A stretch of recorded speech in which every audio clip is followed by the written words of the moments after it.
A rocket brought down a military helicopter. Not in a war zone, on a Mexican highway.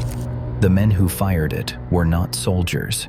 They were cartel, trained, armed, and organized like an infantry unit. 15 federal officers died that morning before the smoke cleared. The man behind it was Mencho, and what he built was not a gang or a trafficking operation. It was a private army. An army that studied the state, learned how it moved, and decided it could be beaten in open combat. To understand how that army was built, we need to go back. Not to a cartel war, not to a border crossing. We need to go back to a region most maps barely name, and most Mexicans would rather forget.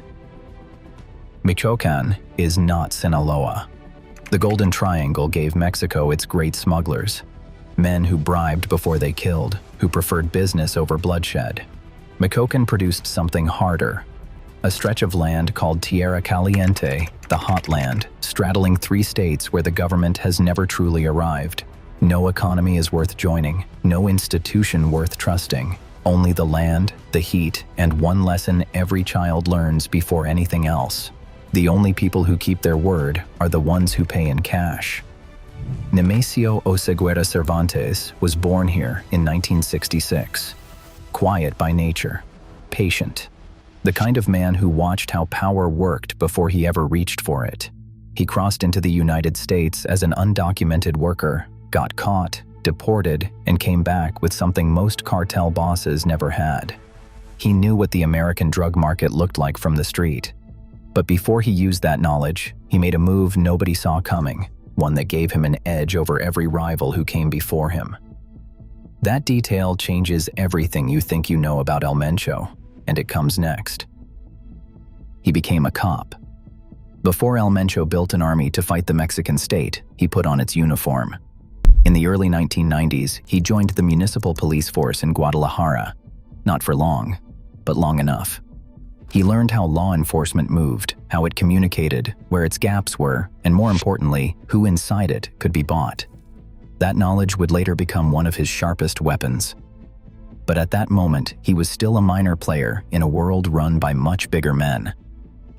Jalisco in the late 1990s was controlled by the Valencia family and their Milenio cartel, a regional operation aligned with the Sinaloa Federation. They moved product, paid their taxes upward, and kept things quiet. Mencho worked his way into their ranks, rose steadily, and watched how the structure held together and where it cracked. Then, in 2009, the top of the Milenio cartel was arrested, and everything came apart. The Sinaloa Federation moved in to absorb what was left. Mencho watched his organization get swallowed whole. In that moment, he made a decision that separated him from every lieutenant who had been in his position before. He did not negotiate. He did not submit. He moved into the mountains of Jalisco and started building from nothing. What he built next had never been seen in Mexico before, and the way he announced it to the world was something nobody expected. On September 20th, 2011, residents of Veracruz woke up to 35 bodies in a shopping mall parking lot. Beside them was a banner signed by a group no one had heard of, Los Mata Zetas, the Zeta Killers. The message was simple. We are not the criminals. We are the ones cleaning Mexico of them. It was a lie wrapped in a truth. The Zetas, by 2011, were the most hated criminal force in the country. They were former elite soldiers who had become something the public feared and despised in equal measure. Mencho saw that hatred and walked straight into it. By framing his organization as the antidote to the Zetas, he bought himself something money alone cannot purchase, a reason to exist in the eyes of the public. The Mexican state did not know how to respond. How do you condemn a group for killing the people your own government calls monsters? But the banner was only the surface. Underneath it, Mencho was doing something far more serious. He was recruiting, not from street corners, but from barracks. Former soldiers, discharged federal police, men who had received full military training on the state's budget and then walked away underpaid and bitter. He gave them structure, a chain of command, and salaries that made their army wages look like pocket money. What rose out of those Jalisco mountains was not a gang. It was a fighting force, and in May 2015, they showed the world exactly what that meant. The 43 federal officers who drove into that Jalisco ambush did not face ordinary opposition.